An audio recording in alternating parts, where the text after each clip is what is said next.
నమస్కారం. NXTG news కి స్వాగతం. ఈనాటి వార్తా విశేషాలు. డిప్యూటీ సీఎం పవన్ కళ్యాణ్ కోసం విజయవాడలో క్యాంప్ కార్యాలయం సిద్ధమవుతోంది. మంగళవారం ఆయన పరిశీలించి అంగీకారం తెలిపారు. ఉదయం గన్నవరం ఎయిర్పోర్ట్ కు చేరుకున్న ఆయన నేరుగా విజయవాడలోని జలవనరుల శాఖ అతిథి గృహం వద్దకు వెళ్లారు. డిప్యూటీ సీఎం కు ఉన్నతాధికారులు స్వాగతం పలికారు. ఆ తర్వాత పోలీస్ సిబ్బంది నుంచి గౌరవ వందనం స్వీకరించారు. అనంతరం ఆర్ట్ డైరెక్టర్ ఆనంద సాయితో కలిసి ఆ భవనాన్ని పవన్ పరిశీలించారు. పై అంతస్తులో నివాసం, కింద అంతస్తులో కార్యాలయం ఏర్పాటు చేయాలని నిర్ణయించారు. పక్కనే సమావేశ మందిరం అందుబాటులో ఉండటంతో ఈ భవనంలో ఉండేందుకు పవన్ అంగీకరించినట్లు సమాచారం. అధికారులకు ఆయన కొన్ని మార్పులు సూచించారు. అనంతరం జనసేన పార్టీ కార్యాలయానికి బయలుదేరి వెళ్లారు. మధ్యాహ్నం సచివాలయంలో తన పేషీని పవన్ పరిశీలించనున్నారు. మరోవైపు ఆయనకు ఘనస్వాగతం పలికేందుకు అమరావతి ప్రాంత రైతులు సిద్ధమయ్యారు.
రాజధాని అమరావతికి సంబంధించిన పనులు శరవేగంగా కొనసాగుతున్నాయని టీడీపీ రాష్ట్ర అధ్యక్షుడు పల్లా శ్రీనివాసరావు అన్నారు.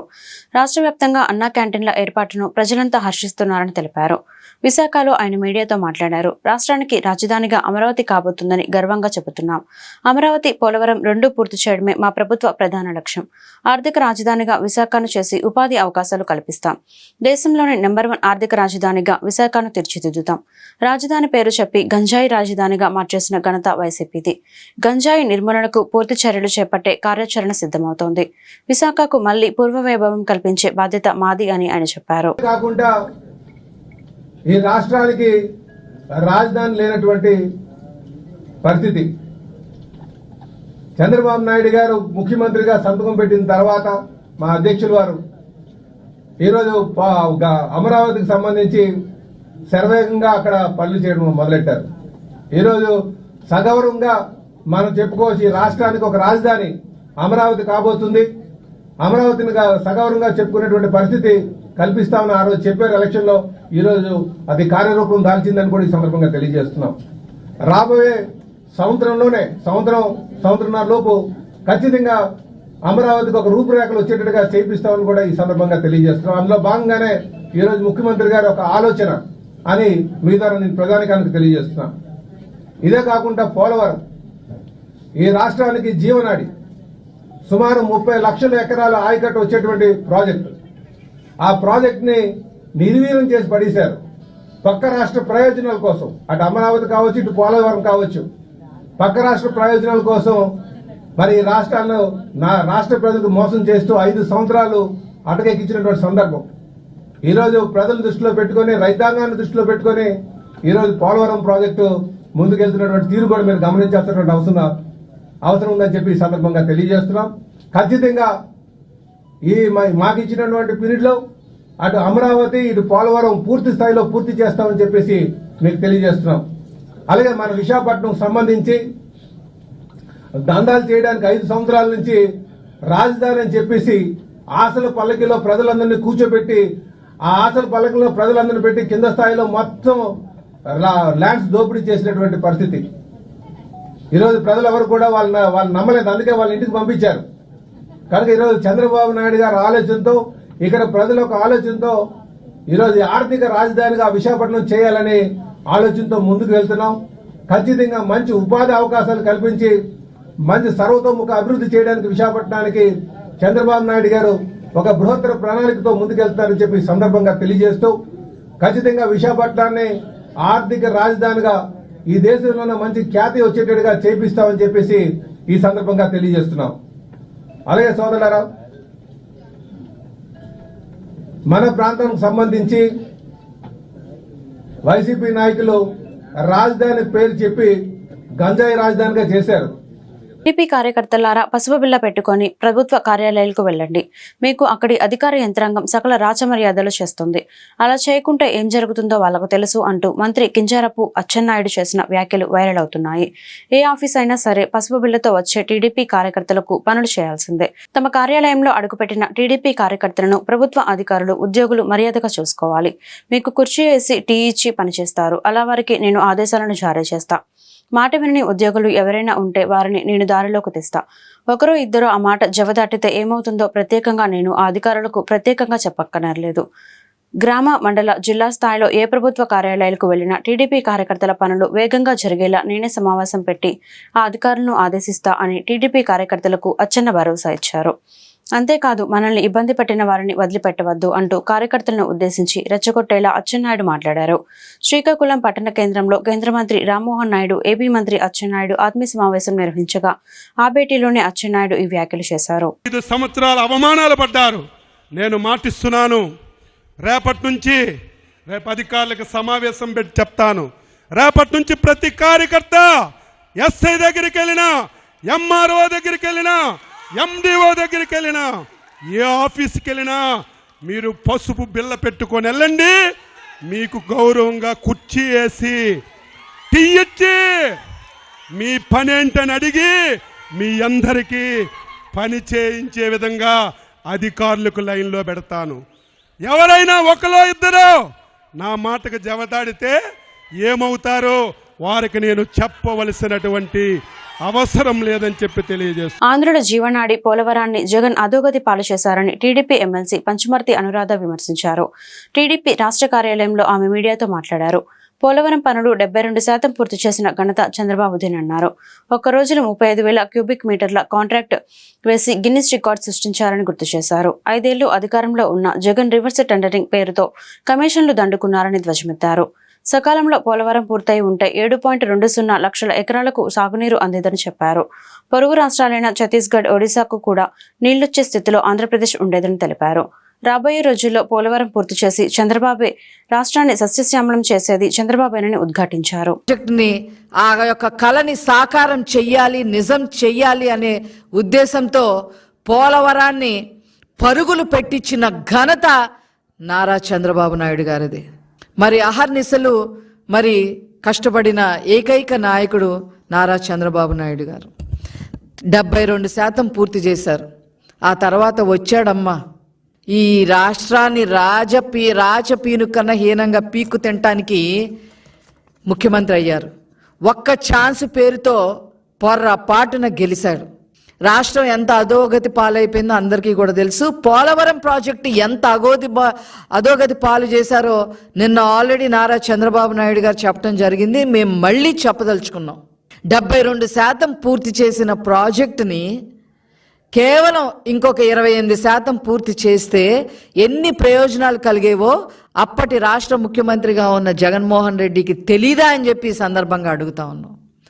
ఏ రకంగా అయితే రాజధాని నాశనం చేశాడో అదే విధంగా రివర్స్ టెండరింగ్ పేరుతో కాలయాపనలు చేసి 20లో పూర్తి చేస్తాం, 21లో పూర్తి అయిపోతుంది, 22లో పూర్తి అయిపోతుంది, 23 పూర్తి అయిపోతుంది, ఇంకేముంది అని చెప్పి అక్కడ ఒక పనికి మాలిన మంత్రుల్ని, ఒకడు ఆ అనిల్ కుమార్ యాదవ్, ఆ తర్వాత అంబటి రాంబాబు. ఈరోజు కూడా మళ్ళీ 2ంటికి ఏదో ప్రెస్ మీట్ పెట్టడానికి రెడీ అవుతున్నాడు ఆయన. డయాఫ్రామ్ వాల్ని నాశనం చేసి పెట్టి, స్పిల్వే వర్క్స్లన్నీ నాశనం చేసి పెట్టి, భ్రష్టు పట్టించేసి చివరికి ఆ ప్రాంతం మొత్తం కూడా ముంపులోకి గురయ్యే విధంగా, జిల్లాలు మునిగిపోయే విధంగా నాశనం చేశారు ఈ జగన్మోహన్ రెడ్డి. ఎన్నికల ప్రక్రియపై వైసీపీ అధ్యక్షుడు వైఎస్ జగన్ స్పందించారు. ప్రజాస్వామ్య దేశాల్లో బ్యాలెట్ల ద్వారానే ఎన్నికలు జరుగుతున్నాయని పేర్కొన్నారు. ఈ మేరకు ఎక్స్ ట్విట్టర్లో పోస్ట్ చేశారు. జగన్ పెట్టిన పోస్టుపై టీడీపీ నేతలు స్ట్రాంగ్ కౌంటర్ ఇచ్చారు. 2019 ఎన్నికల్లో గెలిచినప్పుడు జగన్ ఏం మాట్లాడాలో గుర్తు చేసుకోవాలని సూచించారు. జగన్ ఇంకా షాక్ నుంచి తేరుకోలేదని ఎమ్మెల్యే సోమిరెడ్డి చంద్రమోహన్ రెడ్డి అన్నారు. ఏపీ ఎలాన్ మస్క్ లా జగన్ మాట్లాడుతున్నారని ఎద్దేవా చేశారు. గెలిస్తే తన గొప్ప, ఓడితే ఈవీఎంల తప్ప 2019 ఎన్నికల్లో గెలిచినప్పుడు జగన్ ఏం మాట్లాడారో గుర్తు చేసుకోవాలి. ఆత్మస్తుతి, పరనింద మాని ఇకనైనా ఆయన ఆత్మవిమర్శ చేసుకోవాలి అని సోమిరెడ్డి అన్నారు. ల్యాండ్ టైటిలింగ్ యాక్ట్ను సీఎం చంద్రబాబు రద్దు చేసినందుకు గుంటూరు పశ్చిమ నియోజకవర్గ ఎమ్మెల్యే గల్లామాధవి ఆధ్వర్యంలో అడ్వకేట్లు, స్టాంప్ రైటర్లు, రైతులు హర్షం వ్యక్తం చేస్తూ తమ కృతజ్ఞతలు తెలియజేశారు. మంగళవారం గుంటూరు రిజిస్ట్రేషన్ కార్యాలయంలో ల్యాండ్ టైటిలింగ్ యాక్ట్ రద్దు చేసినందుకు ఎమ్మెల్యే గల్లామాధవి ఆధ్వర్యంలో థ్యాంక్ యూ సీఎం సార్ పేరుతో కృతజ్ఞతాభి కార్యక్రమం నిర్వహించారు. జగన్ తెచ్చిన టైటిలింగ్ యాక్ట్ జీవోలను, పట్టాదారు పాస్ పుస్తకంపై జగన్ ఫోటోలతో ఉన్న పత్రులను చించివేసి తమ నిరసనను తెలిపారు. ఈ సందర్భంగా ఎమ్మెల్యే మాధవి మాట్లాడుతూ రైతులకు, ప్రజలకు అనేక రకాలుగా నష్టాలు, ఇబ్బందులు కలిగే విధంగా భూ హక్కుల చట్టం అమలు చేసేందుకు గత ప్రభుత్వం ప్రయత్నం చేసిందని అన్నారు. ఆ చట్టం వలన రైతులకు, ప్రజలకు అనేక రకాలుగా ఇబ్బందులు ఉంటాయన్న విషయాన్ని ప్రతిపక్షంలో ఉన్న చంద్రబాబు గుర్తించి అధికారంలోకి రాగానే ఆ చట్టాన్ని రద్దు చేస్తామని ఎన్నికల ప్రచారంలో హామీ ఇవ్వడం జరిగిందని తెలిపారు. అధికారంలోకి రాగానే చెప్పిన హామీ ప్రకారంగా ఆ చట్టాన్ని రద్దు చేయడం నిజంగా అభిలాషణీయమన్నారు. ల్యాండ్ టైటిలింగ్ యాక్ట్ దీనిని రద్దు చేయాల్సిందిగా 70 రోజులు మన అడ్వకేట్లు అందరూ కూడా దీక్ష చేపట్టిన విషయం ప్రతి ఒక్కరికి తెలిసిందే. అయితే చంద్రబాబు నాయుడు గారు ప్రచార భాగంలో ముందుగా చెప్పిన విధంగానే వచ్చి రాగానే ఈ యాక్ట్ని రద్దు చేస్తాను అని చెప్పడం జరిగింది. అదే విధంగా ఆయన ప్రమాణ స్వీకారం అనంతరమే మరుసటి రోజే 2వ సంతకం ల్యాండ్ టైటిలింగ్ యాక్ట్ రద్దు పైన పెట్టి ప్రజలందరి మనసుల్లో ఆనందాన్ని నింపారు. ఒక భద్రతా భావాన్ని తిరిగి తీసుకొచ్చారు. ఎప్పుడు చంద్రబాబు నాయుడు గారి పాలనలో ప్రజలందరూ కూడా సుభిక్షంగా, ఎంతో స్వేచ్ఛగా, భద్రంగా ఉండే పరిస్థితుల్లో జగన్మోహన్ రెడ్డి గారి ప్రభుత్వంలో ప్రతిసారి, ప్రతి చోట అన్ని వర్గాల వాళ్ళు కూడా అణిచివేతకి, అభద్రతకి గురయ్యారు. ఆఖరికి ఎంతో కొంత భూమో లేదంటే వారికి ఉన్న ఆస్తి కూడా లాగేసుకునే ఒక దుర్మార్గమైన ల్యాండ్ టైటిలింగ్ యాక్ట్ ని ప్రజలు రుద్దబోయి వారికి ఆ మాత్రం కూడా స్వేచ్ఛని, భద్రతని లేకుండా చేయాలి అని ఈ జగన్మోహన్ రెడ్డి ప్రభుత్వం ఎన్నో రకాలైన కుంచితత్వ ప్రయోగాలు చేయడం జరిగింది. వాటన్నిటినీ తిప్పికొడుతూ చంద్రబాబు నాయుడు గారు వచ్చి రాగానే రథం సగంటి ప్రజల్లో ఆనందాన్ని నిలిపారు. దీనికోసం ఇక్కడ అడ్వకేట్లు, రైతులు, స్టాంప్ రైటర్లు, డాక్యుమెంటర్లు ప్రతి ఒక్కరూ కూడా ఆయనకి రుణపడి ఉండాలి, రుణపడి ఉంటాము. ఆయనకి థ్యాంక్ యూ చెప్తూ ఈ రోజు థ్యాంక్ యూ సీఎం సార్, మీకు నిజంగా మేమందరం కూడా రుణపడి ఉంటాం. వీరందరూ నియోజకవర్గ శాసనసభ్యులుగా నేను గతంలో చంద్రబాబు చేసిన తప్పిదం వల్లే పోలవరం ప్రాజెక్టు ఆలస్యమైందని మాజీ మంత్రి అంబటి రాంబాబు అన్నారు. సీఎం చంద్రబాబు తాజాగా పోలవరంలో పర్యటించడం, ప్రెస్ మీట్ నిర్వహించి గత ప్రభుత్వంపై విమర్శలు గుప్పించడంతో అంబటి స్పందించారు. 2018లోపే పోలవరం పూర్తి చేస్తామని చంద్రబాబు చెప్పారు. పోలవరానికి జగన్ ద్రోహం చేశారని ఎల్లో మీడియా తప్పుడు కథనాలు రాస్తోంది. వైఎస్ జగన్ పై బురద చల్లాలని ప్రభుత్వం ప్రయత్నిస్తోంది. కానీ చంద్రబాబు నిజమైన పోలవరం ద్రోహి అని ధ్వజమెత్తారు. వైఎస్ జగన్ హయాంలో పోలవరం ప్రాజెక్టు పనులు వేగంగా జరిగాయి. మా పనులలో పోలవరం పనుల్లో ఎలాంటి తప్పిదాలు జరగలేదు. చంద్రబాబు ఇప్పటికైనా తాను చేసిన తప్పుల్ని గుర్తించాలి అని అంబటి హిందూ పలికారు. చంద్రబాబు తీసుకున్న నిర్ణయం చారిత్రాత్మక తప్పిదం. పోలవరాన్ని అడ్డుపెట్టుకుని చంద్రబాబు డబ్బులు సంపాదించాలని చూశారు.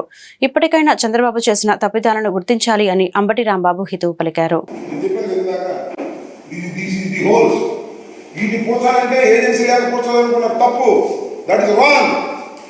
నది డైవర్షన్ కంప్లీట్ కాలేదు. ఇది క్లోజ్ చేస్తే మొత్తం 54 గ్రామాలు మునిగిపోతాయి. చరిత్రది రికార్డులో ఉంటది, చూడండి. అంటే ఏజెన్సీని మార్చడం వల్ల, ఈ పూర్తి చేయకపోవడం వల్ల ఇది కొట్టిపోయింది. ఇది పూర్తి చేస్తే ఇది ఎవరిపోతే ఊళ్ళు పోతాయి. 54 గ్రామాలు మునిగిపోతాయి. 54 గ్రామాలు అల్లాడారు. వచ్చే రిప్రజెంటేషన్ ఇచ్చారు. I know as ex minister of irrigation కాదని చెప్పానండి. అసలు నది డైవర్షన్ కంప్లీట్ కాకుండా హౌ యూ క్లోజ్ ది నది ప్రవాహాన్ని ఎలా క్లోజ్ చేస్తాం? ఇక్కడ క్లోజ్ చేస్తే నది ప్రవాహం రావాలి కదా, ఇటు వచ్చే అవకాశం లేదు కదా.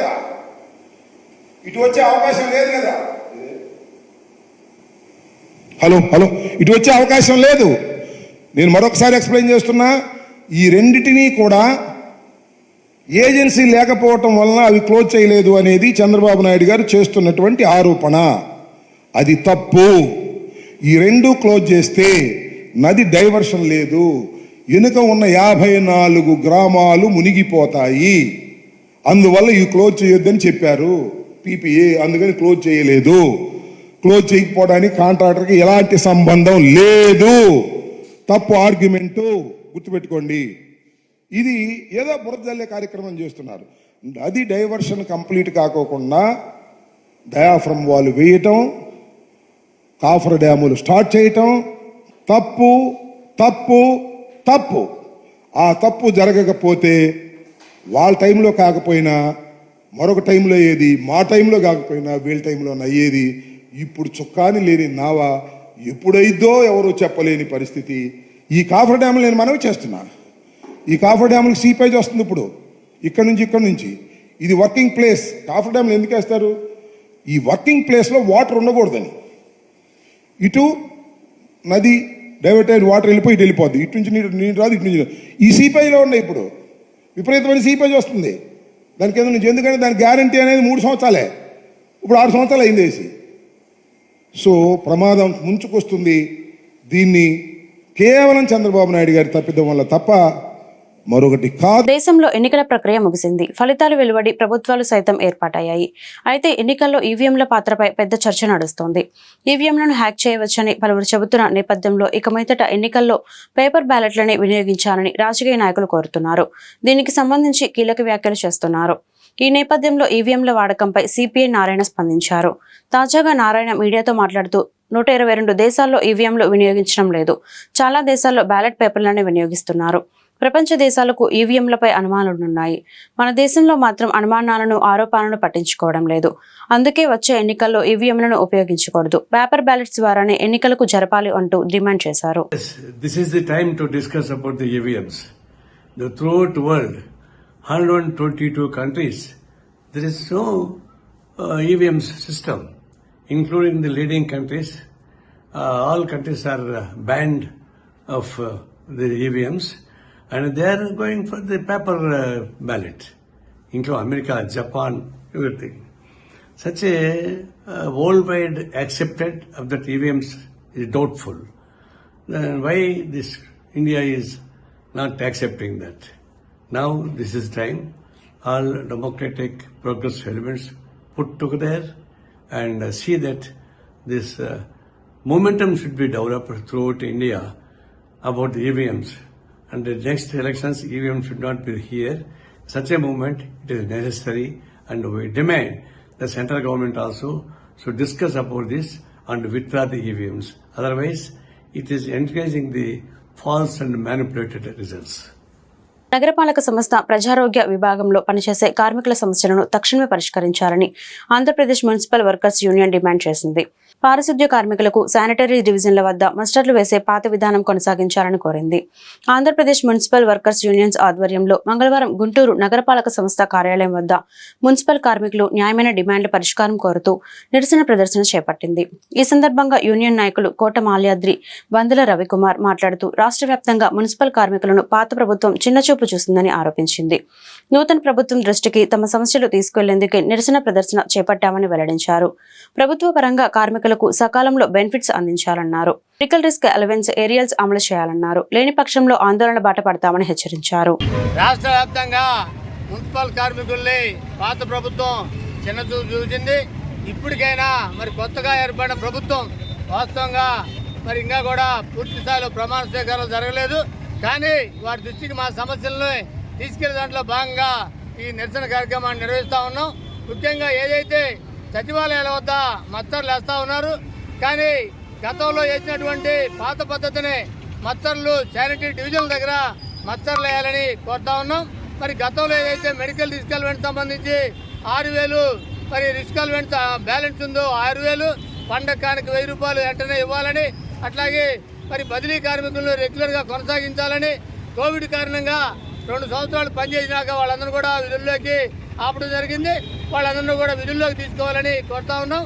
అట్లాగే పర్మనెంట్ కార్మికులకు సంబంధించి మరి సరెండ్ లీవ్ కానివ్వండి, అట్లాగే మరి పెండింగ్ ఉన్నటువంటి ఏరియర్స్ అన్ని కూడా ఇవ్వాలని, బట్టలు సబ్బులు చెప్పులు అన్నీ కూడా ఇప్పటికి ఇవ్వడానికి గత ప్రభుత్వం మొండికేసి కొనసాగిస్తూ ఉంది.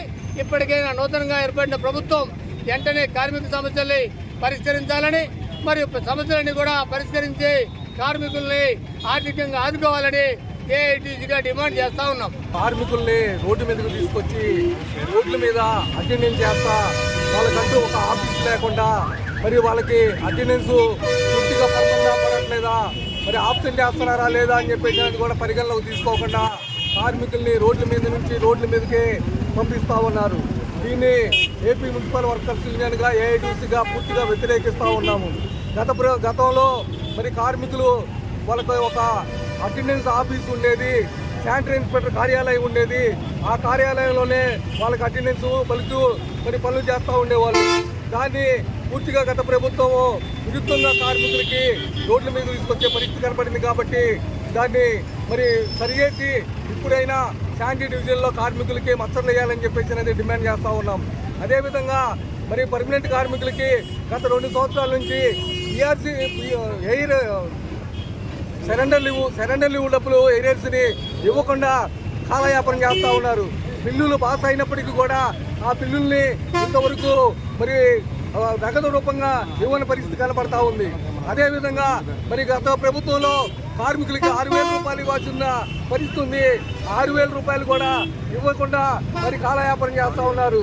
అదేవిధంగా మరి గత మహిళా దినోత్సవం రోజున కార్మికులకి 5 రోజులు స్పెషల్ ఛార్జీలు ఇస్తా ఉన్న గవర్నమెంట్ మరి కొన్ని మున్సిపాలిటీల్లో. వార్తలు ఇంతటితో సమాప్తం. మరొక బులెటిన్లో మళ్ళీ కలుద్దాం. అంతవరకు సెలవు. నమస్కారం.